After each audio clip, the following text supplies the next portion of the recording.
one or two more. And I forgot to set up my computer, so a minute to do that. But once we get some people here, I will begin explaining and demonstrating this very unusual machine that I've spent a very long time restoring. My goodness, I cannot believe that it's done. It's taken 2 years of a lot of work. Come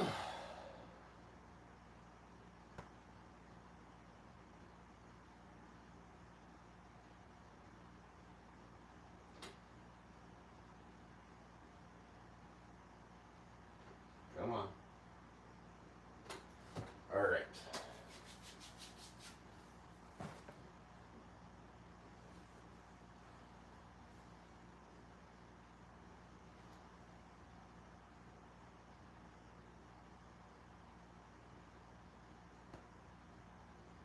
Computer just turned off for some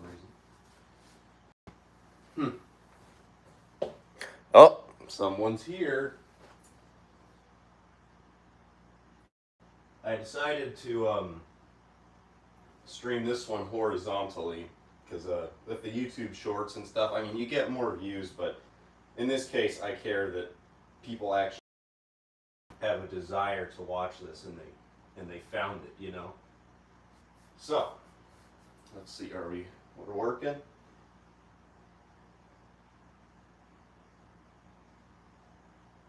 I think it's working. All right. No, it's not working now. Oh, it's kind of working. My internet is terrible.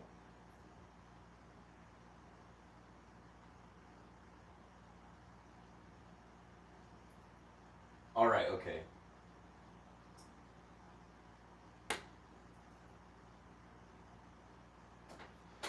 Whew. We are live with, probably for the first time this is probably the first time one of these has been broadcasted anywhere, which is pretty crazy to think about. I mean, there's only like a couple dozen of these machines in existence anymore. It's well over 120 years old, as well as the rolls, and I have them.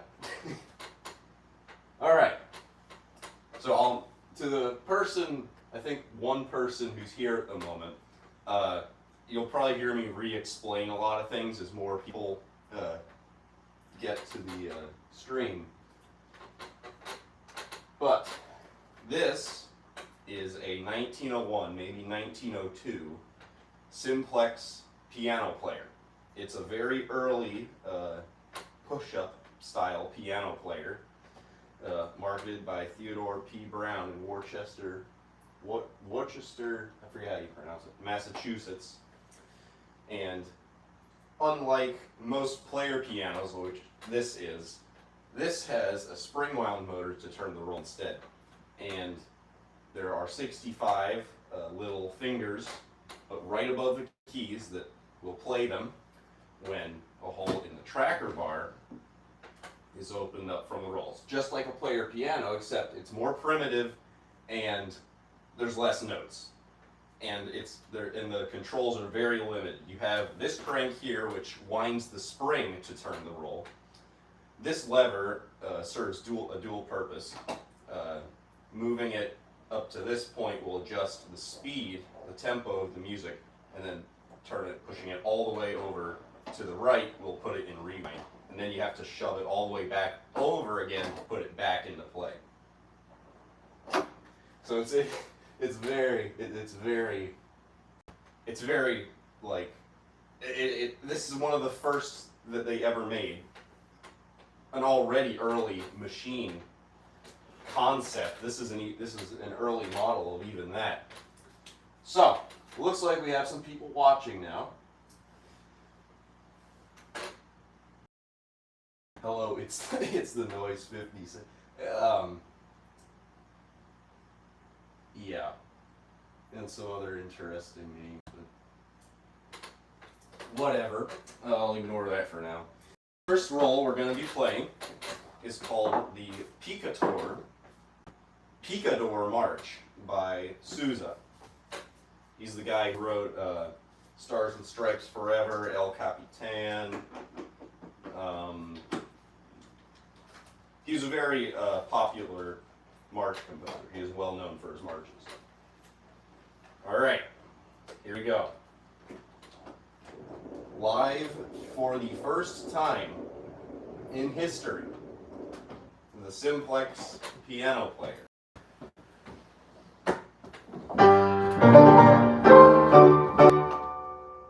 Forgot.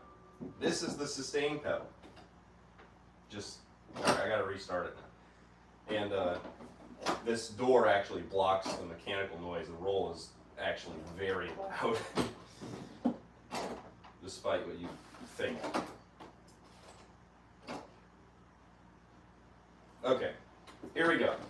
For real this time.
Okay, 3 people.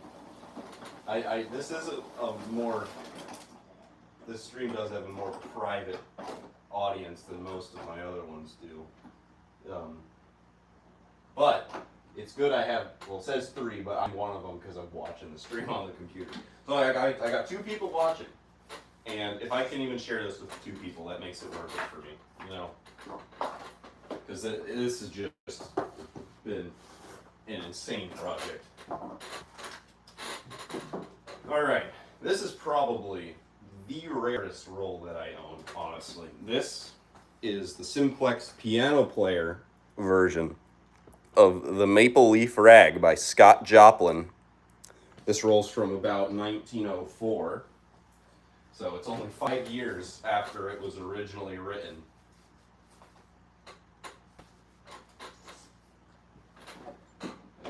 crazy to have an original Joplin roll, like something this authentic from that era. And it's right, it's just incredible. It is a very bare bones arrangement, but it's still pretty cool.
Gotta remember to wind the spring so you don't run out of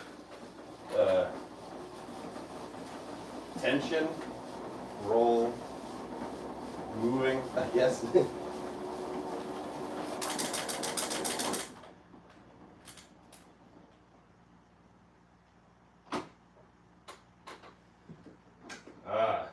In the UK, what is it like? I'm in Eastern United States, so that means 5.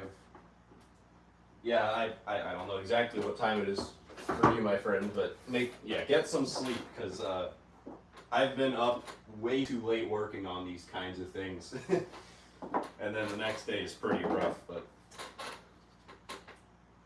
the wood it has is I think it's flame mahogany. This veneer actually is not original. This had to be replaced. This is original. If you look really close now, you can probably see that these don't match this quite right, because I couldn't find the exact kind of wood. But everything else is original. The original flame mahogany, which came, I think it came from Africa. Not like African, no. I'm getting them all confused. It's flame mahogany, which was stripped, sanded, stained, and refinished completely. And that on its own was probably a third of the restoration. The only roles that this instrument can play are the ones specifically made for it, which they all say Simplex piano player. Otherwise, it just won't fit. Here, I'll take a normal 88 note roll, for example. Still getting used to this thing. It's only been done for a couple days. This standard 88 note roll, you can try and put it in this machine, but there's no chuck there, and it doesn't work. And the take-up spool, come on. If you can even latch the roll on. Oh, guess what? Oh, you know what? Whatever. Let's see what happens when you play an 88 note roll on this. Oh no, it's tearing. The take-up spool is too narrow. I forgot it doesn't. Bottom line is that an 88 note roll will not work on this machine. It will only take the Simplex piano player styled 65 note rolls. Alright, this next roll is the Military March by Schubert and Tossig, which I probably absolutely butchered that poor guy's last name. This is more of a classical era march. I don't know exactly when it was written. I still have to research all these pieces I have on these rolls, but I thought it was very good. It sounds very Baroque.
spring motor, and that is a whole rabbit hole of information that I won't get into, but it took a lot to fix.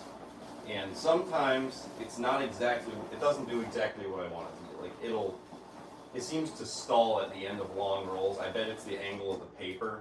It's just a little bit too much tension for it, like a little too much friction here for it to pull it along. But Russell asks, what is the history of the Simplex you have restored? So, this machine came from a historical estate in Ohio. I bought it for $100 with 22 rolls. I brought it home. My mentor, who's taught me how to do all this, allowed me to rebuild it in his shop. And many, many hours and late nights later, it's finally here. And my goal with it is to, well, I bought it because of how unique it was. And I've seen pictures of these sorts of things in books by Art Reblitz and Art Redlitz, and I always thought it would be insanely cool to have something so old and so early and unusual. And well, that kind of bit me though, because of how much of a challenge it was to bring this thing back to life. And in some ways, it still wants to go back, but I'm not letting it. It's here, it's in my house, and I'm going to be playing it for a very, very long time. This roll, this is called the Shooting Star Gallop by Rudolph Buyck. I really liked this roll when I first played it. This is one of the few that I managed to buy on eBay. And if the seller is watching this or ever hears about this, well, now you can hear what your roll sounds like, even though it was just a little bit overpriced.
how many were made, how many were manufactured, how many were sold in the U.S. and other countries. So, mine has the serial number 1665, which I would guess they started at 1,000. So this means this is in the this is like the 655th they built. That's a guess, and the reason that's a guess is because, as far as I can tell, most of the information on this company is lost in media.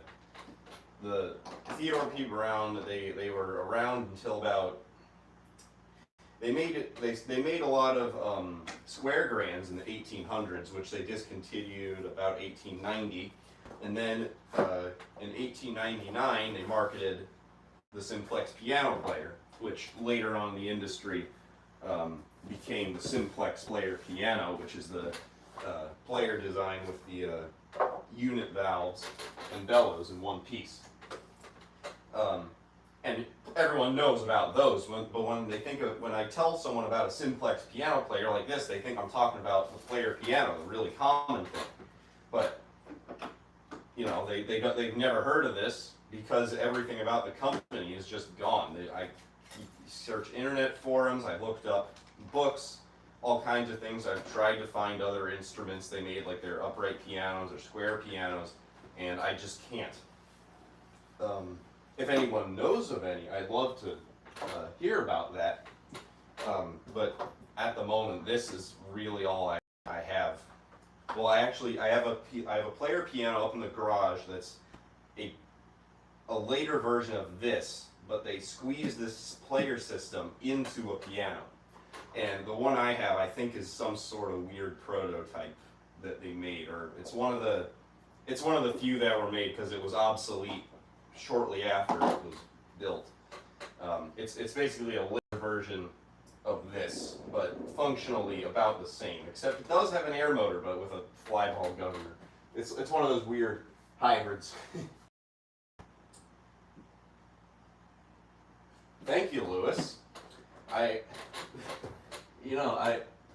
Looking for one of these that's been restored is the problem, and I know why nobody took them on. I'm gonna make a long video about that. But I have one now, and I'm gonna be sharing the rolls in the future fairly consistently. All right, this roll is called "Laughing Water" by Frederick W. Haggard.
Lewis asks, quick question, are they 65 or 58 notes? These rolls are all 65 note.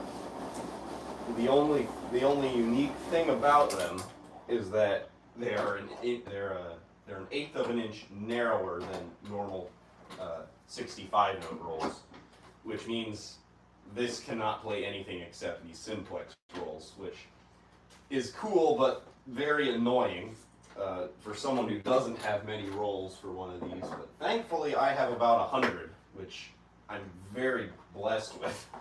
I've gone to the farthest corners of the internet to find these. Some of these came out of basements. I bought probably 10 on eBay. That's on the high end. I don't remember exactly how many. Most of these, the instrument or with this thing's big brother, the player piano version of it, which is a self-contained unit. Which some of these rolls, actually all the rolls from here over came with the player piano, which I'm going to restore.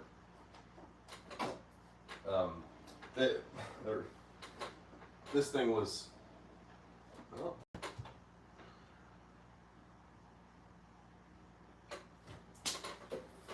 Lewis, you want to hear about ridiculously long rolls, QRS rolls? I have 5 of them. For anyone who's wondering, this is what Lewis is talking about. These rolls went to an early push-up like this, except it played all 88 notes. But instead of being the standard 88 note didn't exist yet. They made their own 88 note roll with 6 holes to the inch, and you end up with this. And it's absolutely ridiculous. I don't have a machine to play these. I'm looking for someone who does. I saved these from potentially becoming wrapping paper at an antique store. So that's why I have them. But okay, here we go. Did I say what then? Okay, this roll is called A Carolina Cakewalk by Max Dreyfus.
these early rolls are definitely hard to find. I have a couple 88 note rolls that are like this. I can't play them on YouTube though, for reasons you can imagine. For the Simplex that are the same. No. Okay, I thought it pulled something on me where it went into play and reverse at the same time one time, and it didn't damage the roll or anything, but I was scared it did that to me live. I don't know if any compositions are only for this. They usually took these songs from sheet music, mostly sheet music, and then would add things to it, you know, extra hands or trills, stuff like that. Perhaps somebody got bored and wrote some of their own music for one of these at some point, but those rolls would very clearly be custom made, which would be very, very cool. Sadly, I don't know of anything like that. I know people have found things like that in old boxes of rolls occasionally, but nothing is like that I've ever seen for a Simplex piano player, or anything that was made for a roll on this but not on anything else.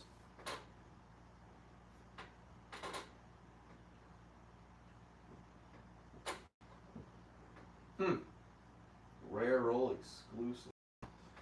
Interesting. I've never seen one of those. I'll look it up. That sounds very interesting. Wait. Well, I have this roll, which that one will be next, but I'll get to that. Anyway, this roll is called, it's another cakewalk. It's Cynthia's Uptown Walk by A.B. Henrik.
This thing is a little bit more of a workout than my player piano here.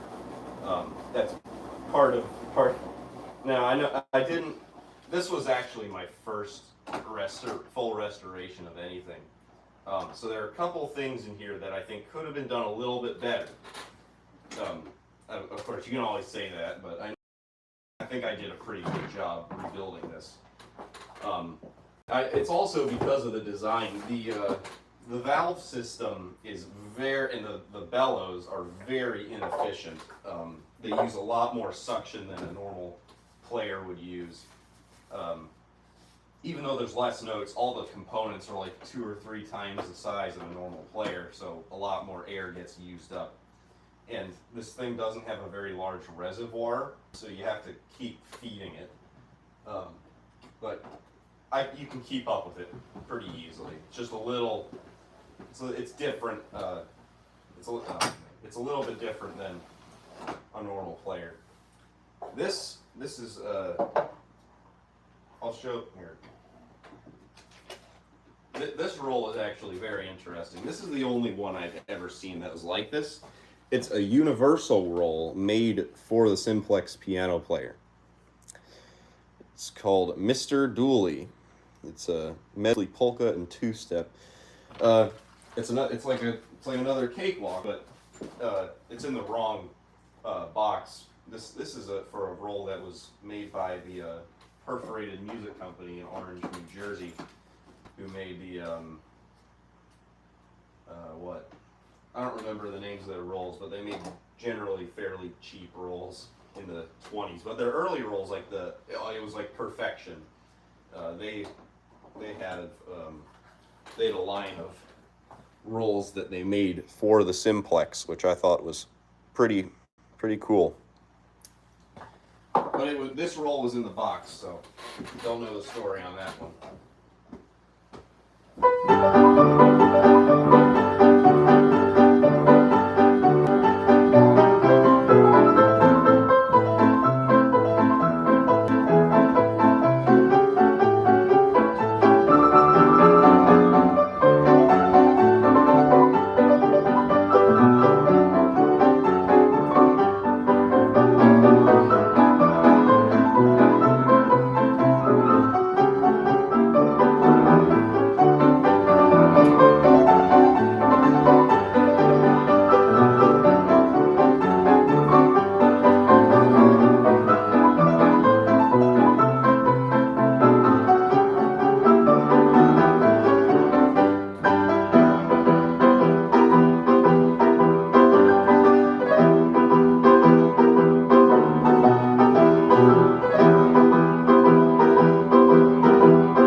Interesting when you find something like this something obscure like this for an already really obscure instrument.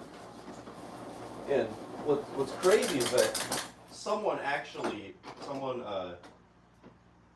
won't say their name, but if they're watching, you know who you are, and thank you. They sent me a batch of, I think, 15 rolls that they bought at an estate sale for their player piano. They found out they didn't work. They read Simplex piano player. They look it up, and guess what? They found me. So they contacted me, and I agreed to buy the rolls from them. And it's just incredible that all that happened to reunite these rolls with an original instrument. Okay, we're going on to this is a more classical piece, but I found it very, very enjoyable. It's very well arranged for a 65-note roll. This is called Merito, Allegro de Concert by Tarashek. Tarashek, maybe.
Yeah, the problem with this is that there's no tracking device, so the roll just kind of goes where it likes.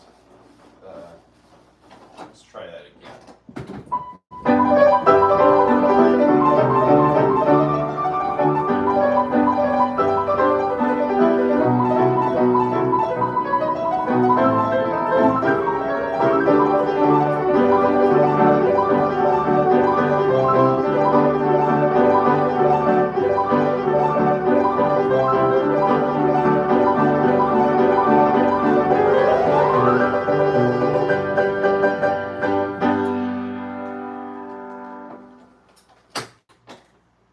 Okay, fixed it. Ooh, I gotta go back and, well, now I have something else to fix. Oops, roll tore a little bit with the bottom notes there. It's fixable, it's not a huge deal. In my opinion, I don't think there's more than a dozen or two of these still existing. And maybe a third or a quarter of those play right now. So, but out of those, this I think is the only one actively on the internet or actively being used or told about or shared with people. You know, it's all the rest, I guess, are in private collections, not being used, or they are used and no one, the owners don't say anything about them. I'm getting kind of tired, and I think I'm gonna play. Man, I'm gonna play these last two rolls, and then I'm gonna have to hop off the stream. My legs are getting a little tired. I'm fine. Well, I'm playing for an hour straight. Get a little worn out. Like these rolls. This is the Willow Grove March by E. Sorrentino.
I've only known it for a couple of days. Well, all of you who are watching, you're very welcome. This is definitely wouldn't be possible without you guys. I wouldn't have the motivation to do this or the reason to. You know, I was never expecting to get to 2,000 subscribers on YouTube. It's just, it is incredible. I know it's not much, like, compared to a lot of other places, a lot of other people, but I'm happy. You know, I'm gonna keep going. This is the last roll of the stream. This is March Hongrois by Henry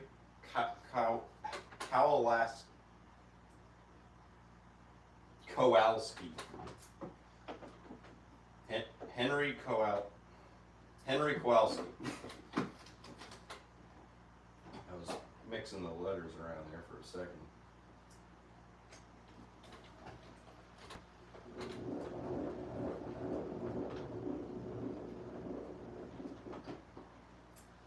Here we go.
Well, everyone, that was the grand debut of the grand premiere of the freshly and fully restored Simplex piano player. Be sure to thank you.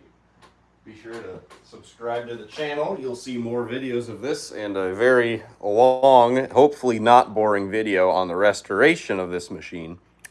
And I guess happy 4th of July in advance. I hope to post that day, but I'm doing things that day. So we'll see what happens there. But thank you for watching, everyone. Have an amazing day. Bye.